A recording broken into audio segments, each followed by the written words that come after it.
지금 상태로 혼자 지내시면 위험해질 수 있습니다. 의사가 차트를 덮고 제 얼굴을 보며 그렇게 말했습니다. 우울증이라고 했고 지금처럼 혼자 있는 시간이 길어지면 더 깊어진다고 했습니다. 이혼한 지 6년. 밥도 혼자, 병원도 혼자, 집안일도 혼자. 처음엔 편한 줄 알았는데요. 어느 순간부터는 하루가 통째로 꺼지는 날이 생기더군요. 아무 일도 없는데 가슴이 먼저 답답해지고요. 그래서 저는 사람 많은 모임에 나갔습니다. 거기서 유난히 저를 챙기는 남자가 눈에 들어왔고 모임 사람들도 그 남자를 괜찮은 사람이라고 먼저 말했습니다. 저는 그 분위기를 믿었고 결국 재혼까지 갔습니다. 문제는 그 다음이었습니다. 자식들의 연락이 달라졌습니다. 누구야?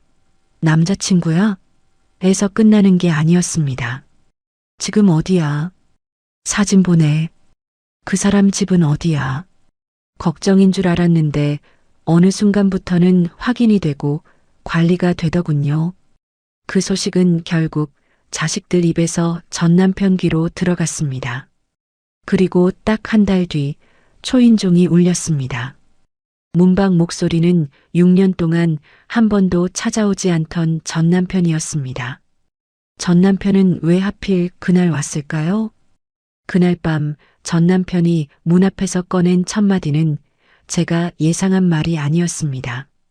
본문 시작 전 어느 지역에서 시청 중이신지 댓글 한 번씩 부탁드립니다. 여러분의 이야기도 듣고 싶습니다. 제 이름은 김선영이고 올해 63입니다. 의사가 차트를 덮고 제 얼굴을 천천히 보더라고요. 그리고 한마디 했습니다. 지금 상태로 혼자 지내시면 위험해질 수 있다고요. 우울증이라는 단어가 나왔고 지금처럼 혼자 있는 시간이 길어지면 더 깊어진다는 말도 들었습니다. 저는 고개만 끄덕였어요. 그 말이 무슨 뜻인지 설명을 더 들을 필요는 없었죠. 복도로 나와서 처방전을 받았습니다. 봉투를 쥔 손에 힘이 들어가면서 종이가 구겨지더라고요. 엘리베이터를 기다리는데 거울에 제 얼굴이 비쳤어요. 낯설었습니다. 언제부터 이렇게 됐는지 몰랐죠. 집에 돌아와서 현관문을 열었습니다. 장바구니를 식탁 위에 내려놓고 냉장고 문을 열었다 닫았어요. 그냥 열었다 닫은 거였습니다. 뭘 꺼내려고 한 건 아니었죠. 밥솥은 켜놓았는데 젓가락을 들지 못했어요. TV를 틀었습니다. 웃음소리가 나왔는데 그게 더 공허하게 들리더라고요. 이혼한 지 6년째였습니다. 밥도 혼자, 병원도 혼자, 집안일도 전부 혼자였어요. 처음엔 편한 줄 알았습니다. 아무도 신경 안 써도 되고 눈치 안 보고 살 수 있다고 생각했죠. 그런데 어느 순간부터는 하루가 통째로 꺼지는 날이 생기더라고요. 아무 일도 없는데 가슴이 먼저 답답해졌습니다. 그게 뭔지 몰랐어요. 의사 말대로 처방약을 먹기 시작했습니다. 아침에 한 알, 저녁에 한 알이었죠. 그런데 약을 먹는다고 해서 하루가 달라지는 건 아니더라고요. 여전히 집은 조용했고 저는 그 조용함 속에서 숨만 쉬고 있었습니다. 그러던 어느 날 동네 게시판 앞을 지나가다가 종이 한 장을 봤어요. 문화센터에서 합창교실 모집한다는 안내였습니다. 저는 그 종이를 한참 보다가 접었다 펼쳤어요. 그리고 안내 데스크로 걸어갔죠. 직원이 물었습니다. 처음 오시냐고요? 저는 네 하고 대답했는데 목소리가 얇게 나왔어요. 신청서에 이름을 쓰는데 손이 떨렸습니다. 별거 아닌 일인데도 긴장이 되더라고요. 사람 많은 곳에 가는 게 얼마만인지 몰랐죠. 첫 수업은 다음 주 화요일 오후 2시였습니다. 집에 돌아와서 달력에 동그라미를 쳤어요. 그리고 그날까지 며칠이 남았는지 세어봤습니다.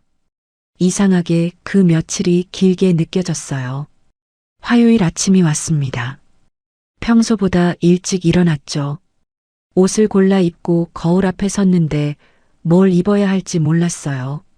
너무 화려하면 이상하고 너무 수수하면 또 눈에 안 띌 것 같았습니다. 결국 그냥 평소 입던 옷을 입었어요. 문화센터에 도착했을 때는 10분 정도 일찍 도착했습니다. 강의실 앞 복도에서 사람들이 모여 서 있었어요. 다들 아는 사람끼리 웃으며 이야기하고 있었죠. 저는 그 옆을 지나 강의실 문 앞에 섰습니다. 문을 열고 들어가야 하는데 손이 잘 안 움직이더라고요. 그때 누군가 뒤에서 말을 걸었습니다. 처음 오셨냐고요. 저는 돌아봤어요. 50대 후반쯤 되어 보이는 남자였습니다. 네, 처음이에요 라고 대답했죠. 그분은 웃으면서 자기도 여기 온 지 석 달 됐다고 편하게 들어가시라고 했어요. 그래서 저는 그제야 문을 열고 들어갔습니다. 강의실 안은 이미 사람들로 반쯤 차 있었어요. 의자를 찾아서 앉으려는데 어디에 앉아야 할지 몰랐습니다. 앞쪽은 다 차 있었고 뒤쪽은 너무 멀어 보였죠. 그때 아까 그 남자가 옆자리를 손으로 가리키더라고요. 여기 앉으시라고요. 저는 감사하다고 말하고 앉았습니다. 그분은 본인 이름이 최도훈이라고 반갑다고 했어요. 저도 김선영이라고 말했죠. 도훈 씨는 수업 시작 전까지 이것저것 설명해 줬습니다. 여기 선생님은 어떤 분이고 수업은 어떻게 진행되고 쉬는 시간에 뭘 하는지요. 수업이 시작됐습니다. 선생님이 들어오고 사람들이 일어나서 인사했어요. 저도 따라 일어났죠. 발성 연습부터 시작했는데 제 목소리가 어색하게 들렸습니다. 옆 사람들 목소리는 크고 또렷한데 제 목소리만 작게 나오더라고요. 그런데 신기한 일이 있었습니다. 1시간쯤 지나니까 목에서 소리가 조금씩 나오기 시작했어요. 처음엔 떨렸는데 나중엔 좀 편해졌죠. 노래를 부르는 건 오랜만이었습니다. 언제 마지막으로 노래를 불렀는지 기억도 안 났어요. 수업이 끝나고 사람들이 우르르 나갔습니다. 저도 가방을 챙겨서 일어났는데 도훈 씨가 물을 한 병 건네더라고요. 목마르시죠? 라고요. 저는 두 손으로 받았습니다. 거절할 틈이 없었어요. 복도에 나왔을 때 도훈 씨가 자연스럽게 제 옆을 걸었습니다. 집 방향이 어디냐고 물었죠. 저는 그냥 이쪽이라고만 대답했어요. 그랬더니 도훈 씨는 본인도 그쪽이라고 같이 가자고 했습니다. 버스 정류장까지 걸어가는데 다른 모임 사람들도 같이 나왔어요. 그분들이 도훈 씨를 보고 웃으면서 말했습니다. 저분은 원래 살뜰하다고요. 누구한테든 잘해준다고요. 저는 그 말이 이상하게 안심이 되더라고요. 나쁜 사람은 아니구나 싶었습니다. 집에 돌아와서 가방을 내려놓고 앉았습니다.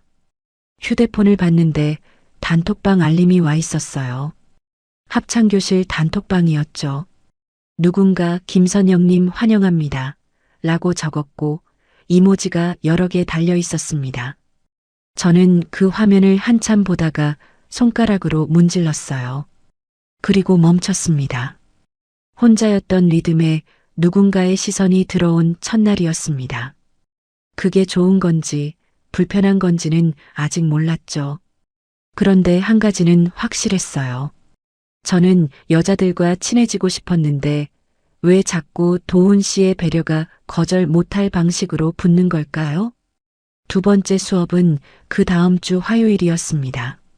집을 나서기 전에 거울을 한 번 더 봤어요. 지난주보다는 표정이 좀 나아 보였죠. 아니, 그렇게 믿고 싶었습니다. 문화센터에 도착했을 때 도훈 씨가 먼저 와 있었어요. 복도 자판기 앞에서 커피를 볶고 있더라고요. 저를 보자마자 손을 들어 인사했습니다. 저도 가볍게 고개를 숙였죠. 강의실로 들어가는데 도훈 씨가 의자를 살짝 당겨뒀어요. 여기 앉으세요 라고 했습니다. 저는 감사합니다. 최 선생님 하고 앉았어요. 거리를 두려고 했던 것 같습니다. 그런데 그 거리가 얼마나 유지될지는 몰랐죠. 수업이 시작되고 발성 연습을 했습니다.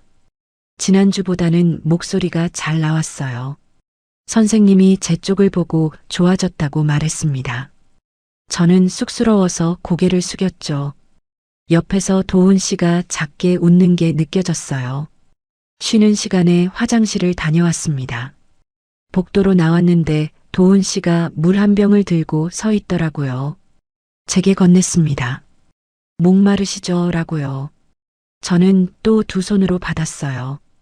이번에도 거절할 틈이 없었습니다. 물을 마시면서 복도 창밖을 봤습니다. 날씨가 좋았어요. 도훈 씨가 옆에 서서 같은 창을 보더라고요. 그리고 물었습니다. 혼자 사시냐고요. 저는 잠깐 멈칫했어요. 그리고 네 라고만 대답했죠. 도훈 씨는 본인도 혼자 산다고 했습니다. 아내를 5년 전에 먼저 보냈다고요. 그 말을 들으니까 이상하게 안쓰러웠어요. 저는 위로의 말을 하려다가 그냥 고개만 끄덕였습니다. 뭐라고 해야 할지 몰랐죠. 수업이 끝나고 사람들이 우르르 나갔습니다. 이번에도 도훈 씨가 제 옆을 자연스럽게 맞췄어요. 엘리베이터를 기다리는데 다른 여자분 2명이 같이 탔습니다. 그분들이 도훈 씨를 보면서 웃었어요. 오늘도 선영 씨 챙기시네요 라고요. 저는 얼굴이 뜨거워졌습니다. 도훈 씨는 그냥 웃으면서 아니라고 했어요. 그냥 방향이 같아서 그렇다고요. 그 여자분들은 또 웃었습니다. 그 웃음이 이상하게 들렸어요. 놀리는 건지 인정하는 건지 모를 웃음이었죠. 버스 정류장에 도착했습니다. 도훈 씨가 또 옆에 섰어요. 그리고 물었습니다. 다음 주도 오시냐고요. 저는 당연하죠 라고 대답했습니다. 도훈 씨는 그럼 다음 주에 보자고 했어요. 버스가 왔고 저는 탔습니다. 창밖으로 도훈 씨가 손을 흔드는 게 보였어요. 저도 가볍게 손을 들었죠. 버스가 출발하고 저는 핸드폰을 꺼냈습니다. 단톡방 알림이 또 와 있었어요. 누군가 오늘 수업 사진을 올렸더라고요. 단체 사진이었는데 저도 거기 있었습니다. 뒤쪽에 서 있었지만요. 사진 아래 댓글이 달렸어요. 선영 씨 오늘 발성 좋았어요 라고요. 저는 그 댓글을 보고 답장을 썼습니다. 감사합니다 라고요. 그랬더니 이모지가 여러 개 달렸어요. 하트도 있고 박수도 있었죠. 저는 그 화면을 보면서 이상한 기분이 들었습니다. 따뜻한 건지 부담스러운 건지 몰랐어요. 그런데 한 가지는 확실했습니다. 혼자 있을 때보다는 덜 조용했죠. 집에 도착해서 현관문을 열었습니다. 여전히 조용했어요. 그런데 지난주와는 조금 달랐습니다. 핸드폰에 알림이 계속 왔거든요. 단톡방 메시지였죠. 저는 가방을 내려놓고 소파에 앉았습니다. 핸드폰을 보면서 메시지를 하나하나 읽었어요. 별 내용은 없었습니다. 오늘 수업 재미있었다.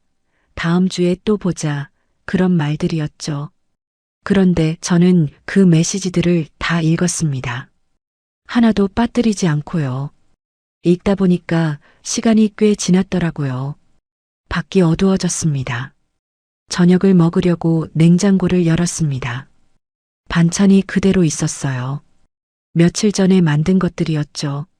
저는 그걸 꺼내서 데웠습니다. 밥솥 뚜껑을 열고 밥을 퍼서 상에 놓았어요. 혼자 먹는 밥이었지만 이상하게 오늘은 젓가락이 잘 들어졌습니다. 핸드폰을 옆에 두고 단톡방을 보면서 먹었어요. 메시지가 계속 올라왔죠. 그날 밤 잠들기 전에 프로필 사진을 바꿨습니다.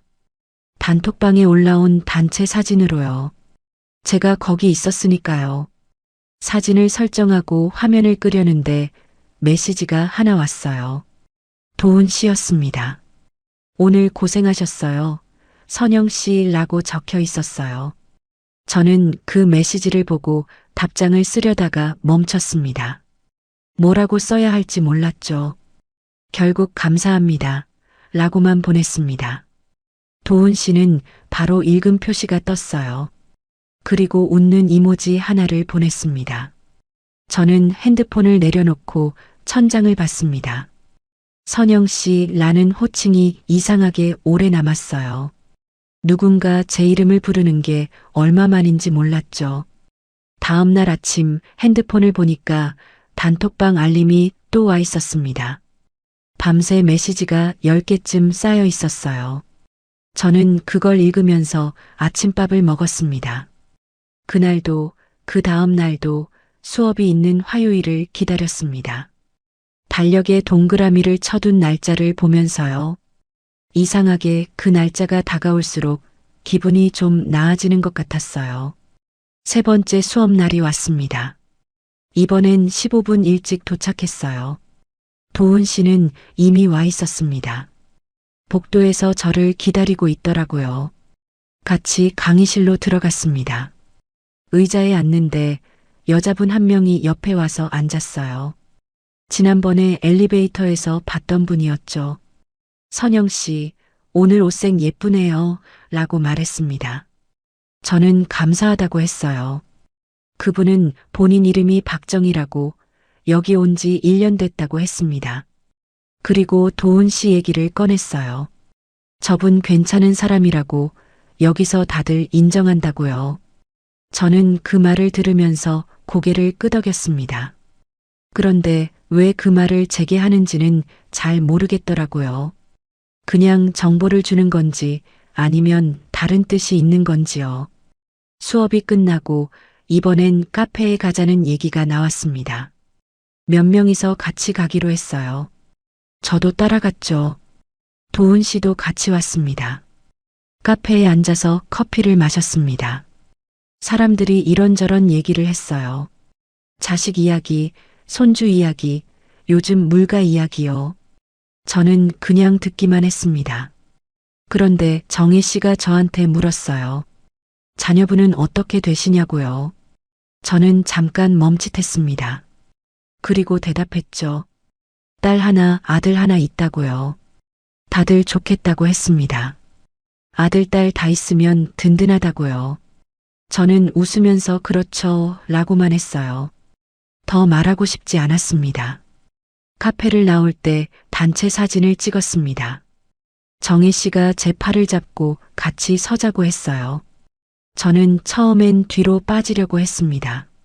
그런데 사람들이 선영 씨도 같이 찍자고 했죠. 사진사는 도훈 씨였습니다. 핸드폰을 들고 하나, 둘, 셋 하고 찍었어요. 그리고 단톡방에 올렸습니다. 집에 돌아와서 그 사진을 봤습니다. 저는 정혜 씨 옆에 서 있었고 표정이 어색했어요. 웃긴 웃었는데 어색한 웃음이었죠. 그런데 이상하게 그 사진이 싫지는 않았습니다. 사람들 사이에 제가 있었으니까요. 저는 그 사진을 프로필로 설정했어요. 혼자 찍은 사진이 아니라 누군가와 함께 있는 사진이었죠. 밤에 도훈 씨한테서 메시지가 왔습니다. 오늘 사진 잘 나왔어요. 선영 씨라고요. 저는 답장을 보냈습니다. 감사합니다. 도훈 씨라고요. 그 다음부터 도훈 씨와 메시지를 주고받기 시작했습니다. 처음엔 수업 관련 얘기였어요. 다음 주 수업은 뭘 할 것 같다. 선생님이 이런 말씀하셨다. 그런 내용들이었죠. 그런데 점점 다른 얘기도 섞이기 시작했습니다. 오늘 날씨가 좋다. 저녁은 뭐 드셨냐. 그런 일상적인 말들이요. 저는 그 메시지들에 답장을 했어요. 짧게 간단하게요. 어느 날 도훈 씨가 물었습니다. 주말에 시간 되시냐고요. 같이 공원 산책이라도 하자고요. 저는 그 메시지를 보고 한참 생각했습니다. 괜찮을까 싶었어요. 모임에서 만나는 건 괜찮았는데 둘이서 만나는 건 다른 문제였죠. 그런데 거절할 이유도 딱히 없었습니다. 결국 좋아요 라고 답장을 보냈습니다. 도훈 씨는 바로 답장을 보냈어요. 어디서 만날지, 몇 시에 만날지 물었습니다. 토요일 오후 3시 동네 공원 입구에서 만나기로 했습니다. 저는 그날까지 며칠을 세웠어요. 긴장됐습니다. 뭘 입어야 할지, 뭘 준비해야 할지 몰랐죠. 토요일이 왔습니다. 옷을 여러 벌 꺼내서 입어봤어요. 거울 앞에서 한참을 서 있었습니다. 결국 평소 입던 옷을 입고 나갔죠. 공원 입구에 도훈 씨가 먼저 와 있었습니다. 손을 들어 인사했어요. 저도 인사했죠. 같이 공원 안으로 걸어 들어갔습니다. 날씨가 좋았습니다. 바람이 살짝 불었어요. 도훈 씨는 걸으면서 이런저런 얘기를 했습니다. 공원 나무 이야기, 계절 이야기, 날씨 이야기요. 저는 듣기만 했어요. 벤치에 앉아서 쉬었습니다. 도훈 씨가 편의점에서 산 커피를 건넸어요. 저는 받아서 마셨습니다. 따뜻했죠. 도훈 씨가 물었습니다. 혼자 사는 게 외롭지 않냐고요. 저는 잠깐 멈칫했어요. 그리고 대답했습니다. 가끔은 외롭다고요. 도훈 씨는 고개를 끄덕였습니다. 본인도 그렇다고 했어요. 혼자 있으면 편한데 가끔은 누군가 옆에 있었으면 싶다고요. 저는 그 말을 듣고 아무 말도 하지 못했습니다. 뭐라고 해야 할지 몰랐죠. 도훈 씨도 더 말하지 않았어요. 공원을 한 바퀴 돌고 입구로 돌아왔습니다. 도훈 씨가 다음에 또 만나자고 했어요. 저는 네 라고 대답했습니다. 그렇게 석 달쯤 지났습니다. 수업도 계속 나갔고 도훈 씨와 산책도 일주일에 한두 번씩 했어요. 처음보다는 편해졌습니다. 말도 좀 더 많이 하게 됐죠. 어느 날 저녁 도훈 씨한테서 전화가 왔습니다. 내일 시간 되냐고 물었어요. 할 얘기가 있다고 했습니다. 저는 좋다고 대답했죠. 다음 날 공원에서 만났습니다. 도훈 씨 표정이 평소와 달랐어요. 좀 긴장한 것 같았습니다. 벤치에 앉았습니다. 도훈 씨가 한참 말을 안 하더라고요. 저는 기다렸어요. 도훈 씨가 입을 열었습니다. 선영 씨라고 불렀어요. 그리고 말했죠. 저랑 함께하면 안 될까요? 라고요. 저는 그 말을 듣고 멈칫했습니다. 도훈 씨는 계속 말했어요. 혼자 사는 게 힘들다는 거 저도 알아요. 우리 서로 의지하면서 살면 안 될까요? 라고요. 저는 한참 아무 말도 못했습니다. 도훈 씨는 조용히 기다렸어요. 생각해 볼게요. 라고 대답했습니다. 도훈 씨는 네, 천천히 생각하세요. 라고 했죠. 집에 돌아와서 며칠을 고민했습니다. 혼자 사는 게 익숙했는데 다시 누군가와 산다는 게 두려웠거든요. 그런데 한편으로는 외롭지 않을 것 같기도 했습니다. 일주일쯤 지나서 도훈 씨한테 전화했습니다. 좋아요 라고 말했어요. 도훈 씨는 정말이냐고 물었습니다. 저는 네 라고 대답했죠. 그런데 한 가지는 몰랐습니다. 이 결정이 제 삶을 어떻게 바꿀지는요. 도훈 씨와 결정을 하고 나서 넉 달쯤 지났을 때였습니다. 그동안 참 많은 시간을 함께 보냈어요. 수업도 빠지지 않고 나갔고 주말마다 만났습니다. 가끔 집에 초대해서 밥을 해먹기도 했죠. 도훈 씨도 제 집에 몇 번 왔고 저도 도훈 씨 집에 다녀왔어요. 처음보다는 훨씬 편해졌습니다. 서로의 생활도 조금씩 알게 됐죠. 어느 날 도훈 씨와 얘기가 나왔습니다. 슬슬 혼인신고를 할 때가 된 것 같다고요. 며칠 뒤 주민센터에 갔어요. 혼인신고서를 받아왔습니다. 집에 돌아와서 서류를 펼쳐놓고 한참 봤어요. 이름을 쓰는 칸, 주소를 쓰는 칸, 날이 나는 곳이 있었습니다. 저는 펜을 들었다 놓았어요. 이게 맞을까 하는 생각이 들었습니다. 6년 만에 다시 누군가와 가족이 되는 거였거든요. 그날 밤은 잠을 못 잤습니다. 천장을 보면서 계속 생각했어요. 도훈 씨는 좋은 사람이었습니다. 나쁜 사람이 아니었죠. 그런데 왜 이렇게 불안한지 몰랐습니다. 다음 날 아침 도훈 씨한테 전화했습니다. 오늘 주민센터 같이 갈 수 있냐고 물었어요. 도훈 씨는 당연하다고 했습니다. 오후 2시에 주민센터 앞에서 만났습니다. 도훈 씨가 먼저 와 있었어요. 손에 서류 봉투를 들고 있었죠. 같이 안으로 들어갔습니다. 창구에서 번호표를 뽑았어요. 의자에 앉아서 기다렸습니다. 도훈 씨가 제 손을 잡았습니다. 저는 그 손을 보다가 천천히 잡았어요. 따뜻했습니다. 번호가 불렸습니다. 창구로 갔어요. 서류를 냈습니다. 직원이 확인하더니 이상 없다고 했습니다. 그리고 도장을 찍으라고 했어요. 저는 도장을 들었습니다. 손이 떨렸어요. 한참 그렇게 있다가 도장을 찍었습니다. 도훈 씨도 옆에서 도장을 찍었습니다. 직원이 축하한다고 말했습니다. 저는 고맙다고 했어요. 그런데 실감이 안 났습니다. 밖으로 나왔습니다. 햇빛이 눈부셨어요. 도훈 씨가 웃으면서 말했습니다. 이제 우리 가족이네요. 천천히 준비해요. 선영 씨라고요. 저는 네 라고 대답했습니다. 이사는 조금 뒤에 하기로 했어요. 그리고 생각했어요. 자식들한테 언제 말하지 하고요. 며칠 뒤 모임 끝나고 카페에 갔습니다. 단체 사진을 찍는 분위기였어요. 정혜 씨가 제 팔을 잡고 같이 서자고 했습니다. 저는 처음엔 뒤로 빠지려고 했어요. 그런데 사람들이 선영 씨도 같이 찍자고 했죠. 도훈 씨가 핸드폰을 들고 하나, 둘, 셋 하고 찍었습니다. 사진을 받았습니다.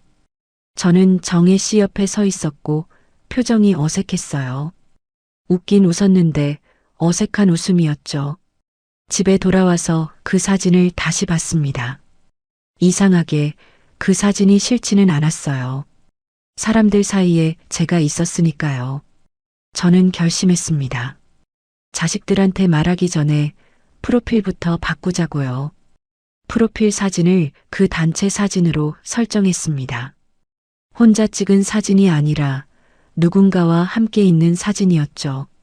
그날 밤 도훈 씨한테서 메시지가 왔습니다. 오늘 사진 잘 나왔어요. 선영 씨라고요. 저는 답장을 보냈습니다. 감사합니다. 도훈 씨라고요. 다음 날 아침 미정이한테서 전화가 왔습니다. 받자마자 미정이가 물었어요. 엄마, 프로필 사진 누구야? 라고요. 저는 잠깐 멈칫했습니다. 그리고 대답했어요. 모임에서 알게 된 사람들이야 라고요. 미정이는 조용했습니다. 그리고 물었어요. 남자 있어 라고요.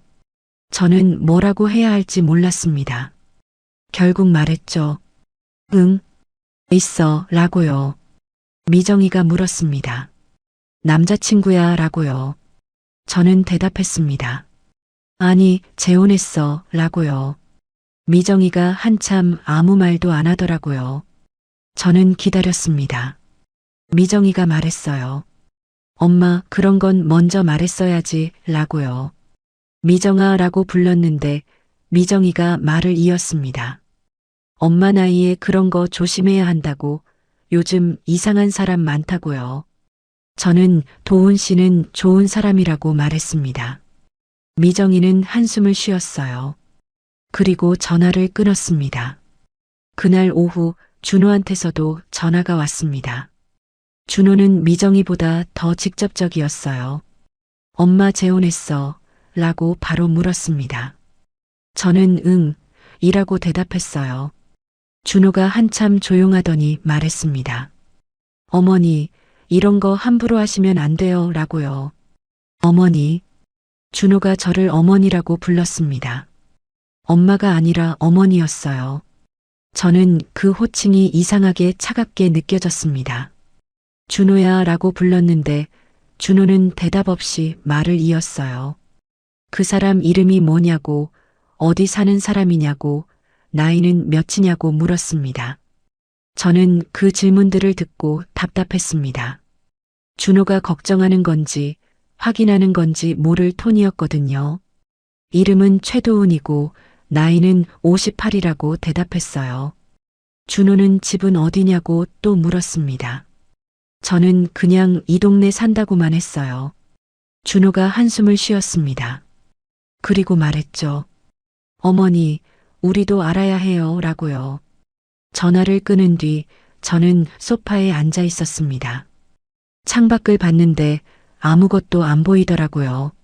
머릿속이 복잡했습니다. 자식들이 왜 이러는지 이해가 안 갔어요. 걱정이라고 하기엔 너무 따지는 느낌이었고 관심이라고 하기엔 너무 차가웠죠.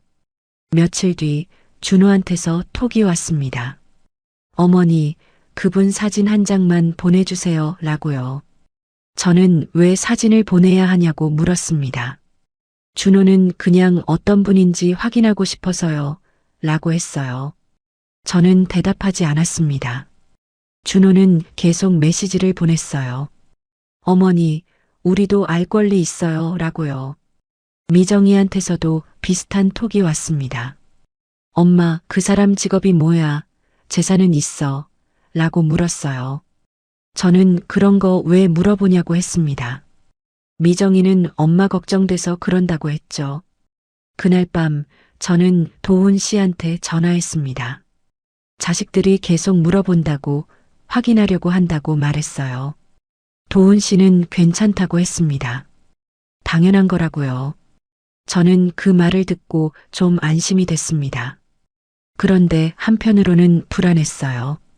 일주일쯤 지났을 때 준호한테서 전화가 왔습니다. 목소리가 조금 떨렸어요. 어머니라고 부르더니 한참 말을 안 하더라고요. 저는 기다렸습니다. 준호가 말했습니다. 아빠한테 전화 왔어요. 라고요. 저는 가만히 있었습니다. 준호는 계속 말했어요. 아빠가 어머니 요즘 뭐하고 다니냐고 물었대요. 저는 준호한테 물었습니다. 너 뭐라고 했냐고요. 준호는 대답을 안 하더라고요. 그냥 조용했습니다. 준호야 라고 불렀더니 준호가 말했어요. 어머니, 아빠가 계속 물어봐요. 라고요. 저는 그래서 뭐라고 했냐고 다시 물었습니다. 준호는 한참 있다가 대답했어요. 재혼했다고 했어요. 라고요. 저는 아무 말도 하지 못했습니다. 자식들은 왜 축하가 아니라 정보부터 묻기 시작했을까요? 그 다음부터 자식들의 연락이 달라졌습니다. 하루에 한 번씩은 꼭 톡이 왔어요. 어머니, 지금 어디예요? 오늘 뭐 하세요? 저녁은 드셨어요? 그런 메시지들이었죠. 처음엔 걱정하는 줄 알았습니다. 혼자 사는 엄마 챙기는 거라고 생각했어요. 그런데 점점 다르게 느껴졌습니다. 어느 날 외출하려고 옷을 입었습니다. 신발장 앞에 섰는데 핸드폰이 울렸어요. 준호였죠. 어머니, 오늘도 나가세요? 라고 물었습니다. 저는 수업 가는 날이라고 했어요. 준호는 아 하고 짧게 대답했습니다. 그리고 말했죠. 사진 한 장만 보내주세요. 라고요. 저는 왜 사진을 보내야 하냐고 물었습니다. 준호는 그냥 어머니 잘 계신지 확인하려고요. 라고 했어요. 저는 대답하지 않았습니다. 그냥 전화를 끊고 현관문을 나섰어요. 거울 앞에서 웃는 연습을 했는데 표정이 금방 꺼졌습니다. 문화센터에 도착했을 때 기분이 좋지 않았습니다. 도훈 씨가 반갑게 인사했는데 저는 제대로 웃지 못했어요. 수업이 끝나고 복도로 나왔습니다. 화장실에 들어가서 거울을 봤어요. 피곤한 얼굴이었죠. 손을 씻는데 물소리만 크게 들렸습니다. 밖으로 나왔더니 핸드폰에 부재중 전화가 2통 있었습니다. 준호였어요. 저는 전화를 걸었죠. 준호가 받자마자 물었습니다. 어머니, 그분 성함이 뭐예요? 라고요. 저는 어제도 말했잖아. 최도훈이라고 했어요. 준호가 말했습니다. 집은 어디예요? 라고요. 저는 모른다고 했습니다. 그런 것까지 물어본 적 없다고요. 준호는 한숨을 쉬었습니다.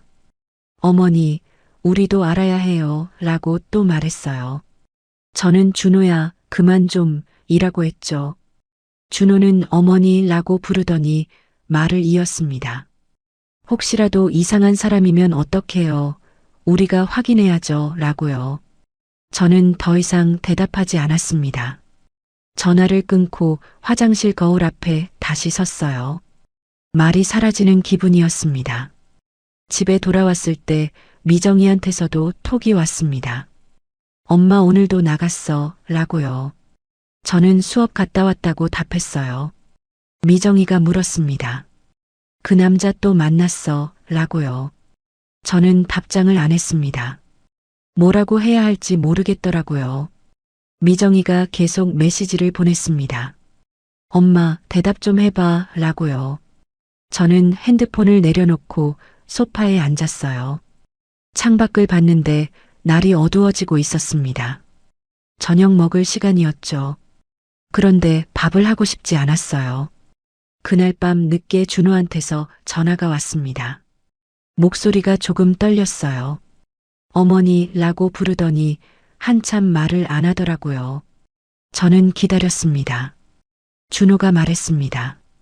아빠한테 전화 왔어요. 라고요. 저는 가만히 있었습니다. 준호는 계속 말했어요. 아빠가 어머니 요즘 뭐하고 다니냐고 또 물었대요. 저는 준호한테 물었습니다. 너 뭐라고 했냐고요. 준호는 대답을 안 하더라고요. 그냥 조용했습니다. 준호야 라고 불렀더니 준호가 말했어요. 어머니, 아빠가 계속 물어봐요. 라고요.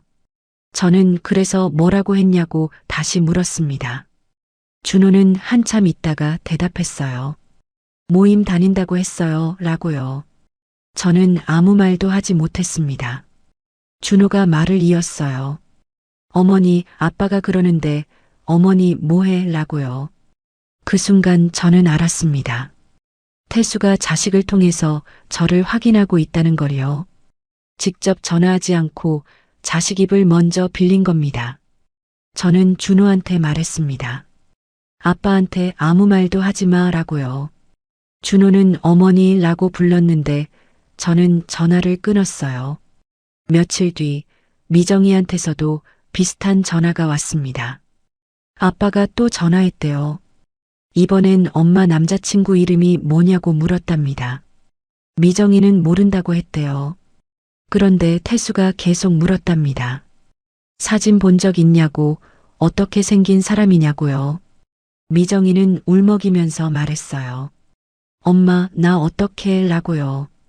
저는 미정이한테 말했습니다. 아빠 전화 받지 마. 라고요. 미정이는 엄마 그게 말이 돼. 라고 했습니다. 저는 대답하지 않았어요. 전화를 끊고 주방에 섰습니다. 숟가락을 들었다 놓았어요. 자식들이 중간에 끼었습니다. 태수와 저 사이에서 말을 전하는 역할이 된 거죠. 그게 자식들을 힘들게 만들고 있었어요. 일주일쯤 더 지났을 때 수업을 마치고 집에 오는 길이었습니다. 버스에 앉아서 핸드폰을 봤는데 준호한테서 톡이 와 있었어요. 어머니, 지금 어디예요? 라고요. 저는 집에 가는 중이라고 답했습니다. 준호가 물었어요. 혼자예요? 라고요. 저는 그 질문을 보고 손이 떨렸습니다. 혼자냐고 묻는다는 건 누구랑 같이 있는지 확인하는 거였거든요. 네, 혼자예요. 라고 답했습니다. 준호는 읽은 표시만 남기고 답장을 안 했어요. 집에 도착해서 현관문을 열었습니다. 신발을 벗는데 핸드폰이 울렸어요. 미정이었죠. 받았더니 미정이가 울고 있었습니다. 엄마라고 부르는 목소리가 떨렸어요. 저는 왜 우냐고 물었습니다. 미정이가 말했어요. 아빠가 자꾸 전화해서 물어봐. 엄마 요즘 어떻게 지내냐고, 누구 만나냐고요. 저는 미정아라고 불렀습니다. 미정이는 계속 울면서 말했어요. 엄마, 나 어떡해. 아빠한테 거짓말할 수도 없고 엄마한테 말하기도 그렇고요. 저는 그 순간 알았습니다. 제가 자식들을 힘들게 만들고 있다는 걸요. 아니, 정확히는 태수가 자식들을 이용해서 저를 관리하고 있다는 걸요. 전화를 끊고 나서 저는 식탁에 앉았습니다. 밥을 차려놨는데 먹고 싶지 않았어요. 숟가락을 들었다 놓았습니다. 며칠 뒤 준호한테서 전화가 왔습니다. 이번엔 목소리가 더 단단했어요. 어머니, 아빠가 그분 집 주소 알려달래요. 라고 말했습니다. 저는 깜짝 놀랐습니다. 왜 집 주소를 알려달라고 하냐고 물었어요. 준호는 대답을 안 하더라고요. 준호야, 왜 아빠가 그런 걸 알려고 하냐고 다시 물었습니다. 준호는 한참 조용하더니 말했어요. 어머니, 아빠가 확인하고 싶대요. 라고요. 저는 뭘 확인하냐고 물었습니다. 준호는 그냥 그분이 어떤 사람인지요. 라고 했어요. 저는 전화를 끊었습니다. 더 이상 들을 수가 없었거든요. 그날 밤 저는 침대에 누워서 천장을 봤습니다. 태수가 왜 이러는지 이해가 안 갔어요. 6년 동안 한 번도 찾아오지 않던 사람이요. 이혼할 때 자기가 먼저 나갔던 사람이었죠. 그런 사람이 갑자기 제 일에 관심을 갖는다는 게 이상했습니다. 그것도 직접이 아니라 자식들을 통해서요. 잠이 안 왔습니다. 계속 생각했어요. 태수가 정말로 하고 싶은 게 뭘까 하고요. 그리고 며칠 뒤 그 답을 알게 됐습니다. 저녁 8시쯤이었어요. 수업 다녀온 날이었죠. 장바구니를 식탁에 내려놓는 순간 초인종이 울렸습니다. 문구멍으로 봤는데 밖에 남자가 서 있었어요. 6년 동안 한 번도 찾아오지 않던 사람이었습니다. 전 남편 박태수였습니다. 전 남편은 왜 하필 그날 왔을까요? 문구멍 너머로 태수가 보였습니다. 6년 만이었어요. 머리에 흰머리가 많이 섞였더라고요. 얼굴도 좀 마른 것 같았죠. 그런데 서 있는 자세는 예전 그대로였습니다. 저는 문을 열지 않았습니다. 그냥 문구멍으로 보기만 했어요. 태수가 다시 벨을 눌렀습니다. 할 수 없이 문을 반쯤 열었습니다. 태수가 저를 봤어요. 그리고 입을 열었죠. 혼인신고했어. 그게 첫마디였습니다. 미안하다도 아니고 오랜만이다도 아니었어요. 혼인신고 했냐는 질문이었습니다. 저는 그 질문을 듣고 바로 알았습니다. 태수는 저를 만나러 온 게 아니라 상황을 확인하러 온 거였어요. 네, 라고 대답했습니다. 태수의 얼굴이 굳었어요. 진짜 했어, 라고 되물었습니다. 저는 다시 대답했습니다. 네, 했어요, 라고요. 태수가 한숨을 깊게 쉬었습니다. 그리고 물었어요. 선영아, 그거 취소 못해, 라고요. 저는 그 말을 듣고 문을 더 닫으려고 했습니다. 태수가 문을 손으로 잡았어요. 선영아, 얘기 좀 하자, 라고 했죠. 저는 할 얘기 없다고 말했습니다. 태수는 제발, 이라고 했어요. 목소리가 떨렸습니다. 태수를 보니까 눈이 붉어져 있었어요. 울 것 같은 표정이었죠. 그런데 제가 보고 싶었던 표정은 그게 아니었습니다.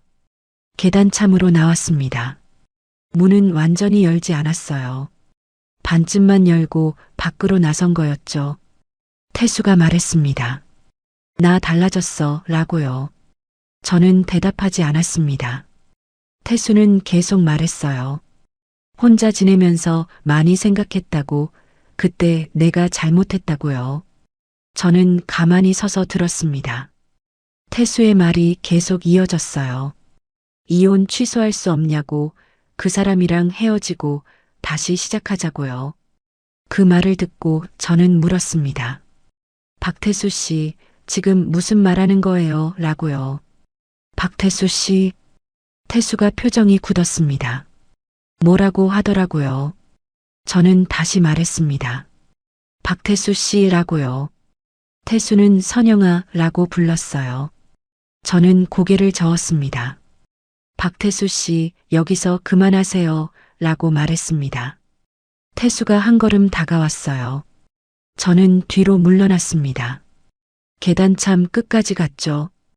더 이상 물러날 곳이 없었습니다. 태수가 말했습니다. 선영아, 우리 다시 하자. 그 남자는 누구야? 어디 사는 사람이야? 라고요. 저는 그 질문에 대답하지 않았습니다. 태수는 계속 물었어요.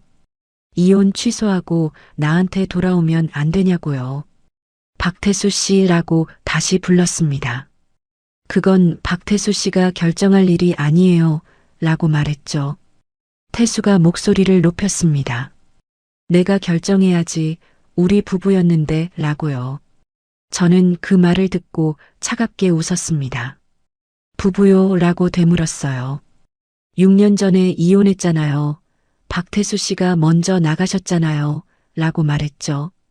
태수는 입을 다물었습니다. 그리고 한참 있다가 말했어요.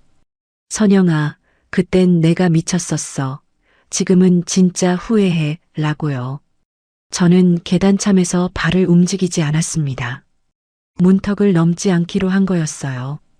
태수를 집 안으로 들이지 않기로요. 태수가 또 말했습니다.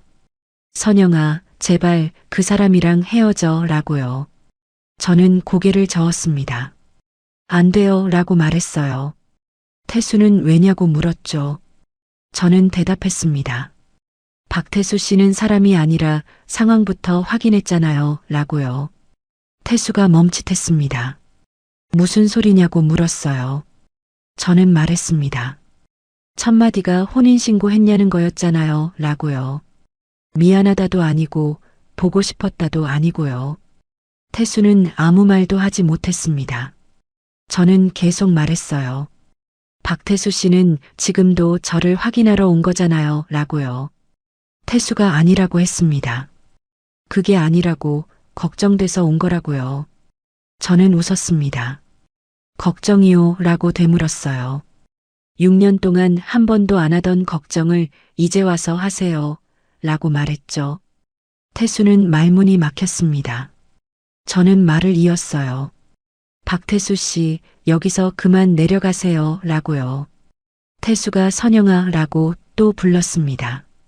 저는 대답하지 않았어요. 그냥 문 쪽으로 돌아섰죠. 태수가 제 팔을 잡았습니다. 저는 손을 뿌리쳤어요. 놓으세요. 라고 말했습니다. 태수는 손을 놓았습니다. 그리고 계단 쪽으로 천천히 내려갔어요. 중간쯤 가다가 뒤를 돌아봤죠. 선영아, 생각해봐. 그 사람이랑 이혼하고 나한테 돌아와. 라고 말했습니다. 저는 대답하지 않았습니다. 그냥 문 안으로 들어가서 문을 닫았어요. 잠금 장치를 걸고 문에 등을 기댔죠. 숨이 가빠졌습니다. 다리에 힘이 풀렸어요. 그 자리에 주저앉았습니다. 한참 그렇게 앉아 있었습니다. 핸드폰이 울렸어요. 준호였죠. 받았더니 준호가 물었습니다. 어머니, 아빠가 거길 갔어요. 라고요. 저는 대답했습니다. 갔다 갔어. 라고요. 준호는 뭐라고 했냐고 물었어요. 저는 아무것도 안 했다고 말했습니다. 준호는 어머니라고 불렀는데 저는 전화를 끊었어요. 바로 미정이한테서도 전화가 왔습니다. 엄마, 지금 뭐 하는 거야? 라고 물었어요. 목소리가 떨렸습니다. 저는 미정아 라고 불렀습니다. 미정이는 울먹이면서 말했어요. 아빠가 엄마 집에 갔다며? 라고요. 저는 그래, 갔다 갔어. 라고 대답했습니다. 미정이가 물었어요. 왜 문 열어줬어? 라고요. 저는 문 안 열어줬다고 했습니다. 계단참에서 얘기하고 보냈다고요. 미정이는 한참 조용하더니 말했습니다. 엄마, 왜 이래? 라고요. 저는 뭐가 왜냐고 물었습니다. 미정이는 대답하지 않았어요. 그냥 전화를 끊었죠. 저는 핸드폰을 내려놓고 거실로 갔습니다. 소파에 앉았는데 온몸에 힘이 없었어요. 주방 식탁을 봤습니다. 아까 사온 장바구니가 그대로 있었어요. 저녁을 차려야 하는데 움직이고 싶지 않았습니다. 그날 밤 저는 밥을 먹지 않았습니다. 그냥 소파에 누워서 천장을 봤어요. 태수가 한 말들이 자꾸 떠올랐습니다. 다시 시작하자는 말, 그 남자랑 헤어지라는 말, 그런 것들이요. 그런데 저는 그 말들을 하나도 믿을 수가 없었습니다. 첫 마디가 혼인신고 했냐는 말이었으니까요. 준호와 미정이의 전화도 생각났습니다. 두 아이 모두 태수 편도 아니고 제 편도 아니었어요. 그냥 중간에서 힘들어하고 있었습니다. 제가 그렇게 만든 거였죠. 아니, 정확히는 태수와 제가 그렇게 만든 거였습니다. 저는 그날 밤 깨달았습니다. 누구도 제 편이 아니라는 걸요. 자식들은 자식들의 위치를 지키고 있었고, 태수는 태수의 이유로 움직이고 있었습니다. 저만 혼자였습니다. 진짜로 혼자였어요. 전 남편이 하필 그날 온 이유는 뭘까요? 그 소식은 누가 어떻게 흘렸을까요? 태수가 다녀간 다음 날 저는 주민센터에 갔습니다. 상담 예약을 잡았어요. 무슨 상담이냐고 물으니까 그냥 생활 관련이라고 대답했죠. 창구에 앉아서 직원을 기다렸습니다. 주변에 사람들이 많았어요. 다들 본인 일로 바쁘더라고요. 직원이 왔습니다. 서류를 내밀면서 비상연락처를 적으라고 했어요. 저는 펜을 들었습니다. 그런데 손이 멈칫했어요. 누구 이름을 써야 할지 몰랐거든요. 준호 이름을 쓰려다 멈췄습니다. 미정이 이름도 떠올랐지만 역시 쓰지 못했어요. 한참 그렇게 있다가 저는 제 이름을 적었습니다. 김선영이라고요. 연락처란에도 제 번호를 적었습니다. 직원이 그 서류를 받아서 봤어요. 그리고 물었죠. 비상연락처가 본인이세요? 라고요. 저는 네 라고 대답했습니다. 직원은 잠깐 이상하다는 표정을 지었어요. 그런데 더 묻지는 않았습니다. 상담을 마치고 밖으로 나왔습니다. 햇빛이 눈부셨어요. 저는 그 작은 행동이 이상하게 기억에 남았습니다. 제 이름을 제가 적었다는 게요. 며칠 뒤 도훈 씨한테서 연락이 왔습니다. 커피 한잔 하자고 했어요. 저는 좋다고 대답했습니다. 동네 카페에서 만나기로 했죠. 카페에 먼저 도착해서 자리를 잡았습니다. 도훈 씨가 들어왔어요. 손을 들어 인사했죠. 마주 앉았습니다. 도훈 씨가 커피를 주문했어요. 저도 아메리카노를 시켰습니다. 도훈 씨가 물었습니다. 요즘 좀 어떠세요? 라고요. 표정이 안 좋아 보인다고 했어요. 저는 괜찮다고 했습니다. 그냥 좀 피곤해서요. 라고 대답했죠. 도훈 씨는 고개를 끄덕였습니다. 그리고 말했어요. 선영 씨, 힘든 일 있으면 언제든 얘기해요. 라고요. 저는 그 말을 듣고 한참 생각했습니다. 뭘 어떻게 말해야 할지 몰랐거든요. 결국 입을 열었습니다. 도훈 씨라고 불렀어요. 도훈 씨가 저를 봤습니다. 저는 말했죠. 우리 좋게 지내려면 한 가지는 분명해야 해요. 라고요. 도훈 씨가 물었습니다. 뭐가요? 라고요. 저는 대답했습니다. 내 자식 문제를 내가 정리할게요. 라고요. 도훈 씨는 잠깐 멈칫했습니다. 그리고 여보라고 부르려다가 다시 선영 씨라고 불렀어요. 저는 그 호칭 변화를 느꼈습니다. 도훈 씨도 긴장한 거였죠. 도훈 씨가 말했습니다. 무슨 일 있었어요? 라고요. 저는 전 남편 얘기를 했습니다. 며칠 전에 집에 찾아왔다고 자식들이 중간에서 힘들어한다고요. 도훈 씨는 가만히 들었습니다. 제 말이 끝날 때까지 끊지 않았어요. 말을 다 하고 나니까 속이 좀 시원했습니다. 도훈 씨가 물었어요. 그래서 어떻게 할 거예요? 라고요. 저는 대답했습니다. 제가 정리해야죠. 라고요. 도훈 씨, 제가 무너지면 우리도 같이 무너져요. 라고 말했습니다. 도훈 씨는 고개를 끄덕였습니다. 알겠어요. 라고 했어요. 그런데 한 가지만 기억해요. 선영 씨 라고 말했죠. 뭐냐고 물었습니다. 도훈 씨가 말했어요. 혼자 다 짊어지지 마세요. 라고요. 저는 그 말을 듣고 눈이 뜨거워졌습니다. 고맙다고 했어요. 도훈 씨는 웃었습니다. 카페를 나와서 문화센터 앞 골목을 걸었습니다. 도훈 씨가 옆에서 같이 걸었어요. 저는 도훈 씨를 봤습니다. 그리고 말했죠. 도훈 씨라고요. 도훈 씨가 멈춰 섰습니다. 저도 멈췄어요. 제가 말했습니다. 저한테 여보라고 부르지 마세요. 아직은요, 라고요. 도훈 씨는 잠깐 당황한 표정을 지었습니다. 그런데 곧 이해한다는 듯이 고개를 끄덕였어요. 알겠어요. 선영 씨라고 대답했죠. 집에 돌아와서 저는 결심했습니다. 자식들한테 제대로 말해야겠다고요. 준호한테 먼저 전화했습니다. 준호가 받았어요. 어머니라고 불렀습니다. 저는 말했습니다. 준호야 라고요. 준호는 잠깐 조용했어요. 저는 말을 이었습니다. 엄마는 숨 쉬려고 살고 있어. 확인은 그만해 라고요. 준호가 어머니라고 다시 불렀습니다. 저는 말했어요. 엄마한테 어머니라고 부르지 마. 그 말 들으면 엄마가 더 혼자 돼 라고요. 준호는 아무 말도 하지 못했습니다. 저는 전화를 끊었어요. 미정이한테도 똑같이 말했습니다. 미정이는 울먹였어요. 엄마라고 불렀죠. 저는 미정아라고 대답했습니다. 그리고 말했어요. 엄마 걱정하는 건 고맙지만 확인하지는 마라고요. 미정이가 물었습니다. 엄마 괜찮아 라고요. 저는 대답했습니다. 괜찮아. 엄마가 알아서 할게 라고요. 전화를 끊고 나서 저는 한 가지 더 해야 할 일이 있었습니다. 태수한테 문자를 보냈습니다. 박태수 씨, 앞으로는 우리 집 문 두드리지 마세요. 짧은 문장이었습니다. 고함도 아니고 설명도 아니었어요.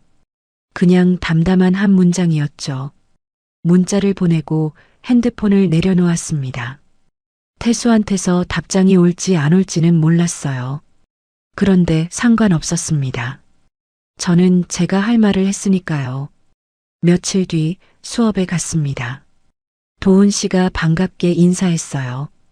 저도 웃으면서 인사했습니다. 이번엔 진짜 웃음이었어요. 수업이 끝나고 사람들이 우르르 나갔습니다. 정혜 씨가 제 옆에 와서 말했어요. 선영 씨, 요즘 표정 좋아졌어요. 라고요. 저는 감사하다고 했습니다. 정희 씨는 웃으면서 커피 한잔 하자고 했어요. 카페에 갔습니다. 여자분 몇 명이 같이 왔어요. 다들 이런저런 얘기를 했죠. 저도 가끔 말을 보탰습니다. 웃기도 했어요. 사람들 사이에 있는 게 예전보다 편해졌습니다. 집에 돌아오는 길, 도훈 씨가 또 옆을 걸었습니다. 이번엔 제가 먼저 말을 걸었어요. 도훈 씨, 오늘 수업 재미있었죠? 라고요. 도훈 씨가 웃었습니다. 그러게요. 선영 씨라고 대답했어요. 버스 정류장에서 헤어지면서 도훈 씨가 말했습니다. 다음 주에 봬요. 라고요. 저도 네, 다음 주에 봬요. 라고 대답했습니다. 집에 들어와서 현관 신발장 앞에 섰습니다. 거울에 비친 제 얼굴을 봤어요. 예전보다 좀 나아 보였습니다. 표정이 덜 굳어 있었죠. 저는 가방을 내려놓고 주방으로 갔습니다. 냉장고를 열고 저녁을 준비했어요. 혼자 먹는 밥이었지만 오늘은 젓가락이 잘 들어졌습니다. 밥을 먹으면서 생각했습니다. 저는 혼자로 돌아가는 게 아니었어요. 혼자를 선택할 수 있는 사람이 되고 있었습니다. 자식들이 확인하지 않아도, 전 남편이 찾아오지 않아도 저는 괜찮을 것 같았어요. 도훈 씨가 있든 없든